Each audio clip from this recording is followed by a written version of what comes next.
Certainly, China is not unique, but it's different in the context of, say, Switzerland or the US or the EU. And the criticisms in the past may have been seen as being unfair, but now they're not only just absolutely accurate, they're also accepted locally. And I think this is the big change, and you can see this certainly in the recent government kind of proclamations, is that there needs to be a war on pollution. So they've finally seen that the problems themselves can no longer be ignored. They're too big, they're growing too fast, and if they don't stop something, it'll come to scale in a way that threatens the economy.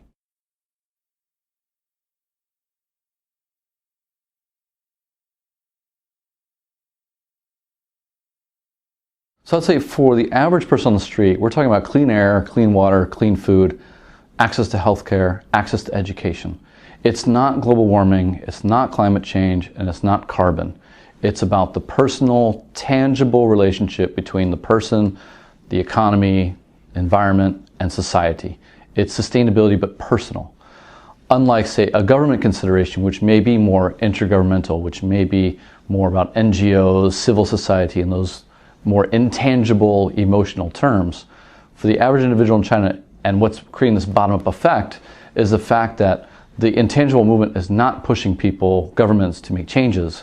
It's the bottom-up effect that's really personal, tangible, now becoming to the government itself.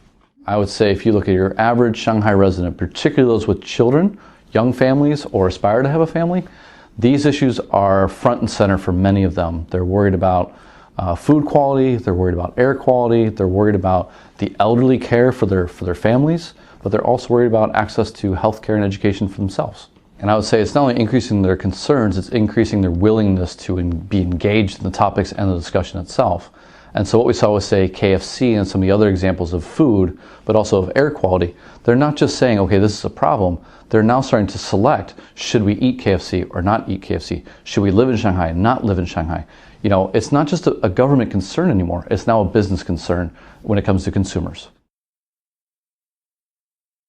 So the main obstacles is it's both economic, but it's also environmental and social. And I'll talk about the economics because at the end of the day, China's economy needs to continue growing for social stability to be maintained. So there's this balance between environment, economy, and social concerns. The government is going to continue to focus on maintaining the economy first. And what we're talking about for them to really overcome the barriers of the environment is to clean up the economy, to move away from manufacturing into service. And that's not just a decision you can make overnight. As well as, say, with the externalities of the economy, the dirty air, the dirty water, the product safety, food supply chain issues. You can't just clean that up overnight either.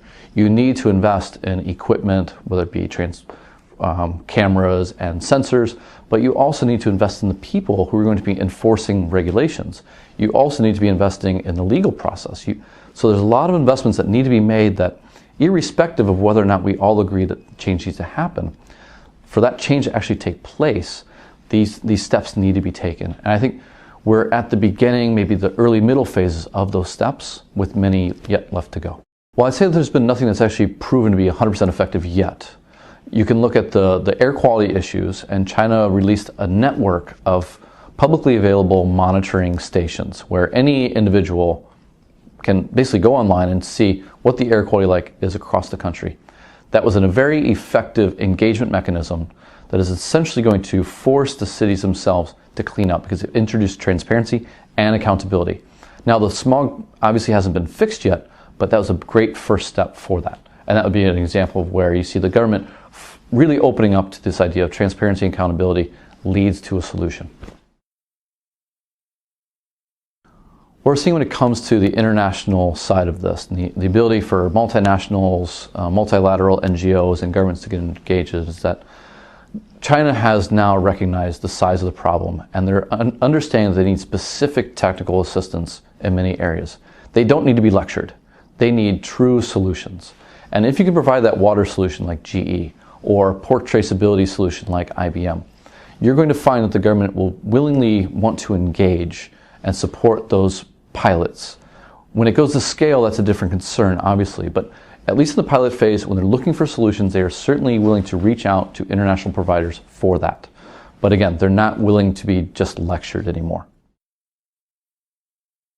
Well, China still has a lot of room to grow for the next 15 years. We're looking at doubling the size of the GDP in real terms. We're looking at 300 million more people in the urban setting, which means that their footprint as an economy is going to grow dramatically.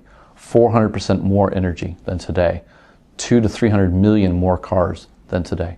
So the risk is that if business as usual does not change, that the size of the problems that we're currently seeing grow, that the scale of those problems grow. But this is where the opportunity is. We're going to see where markets around cleaning the air, water, and food become very legitimate, economically profitable markets.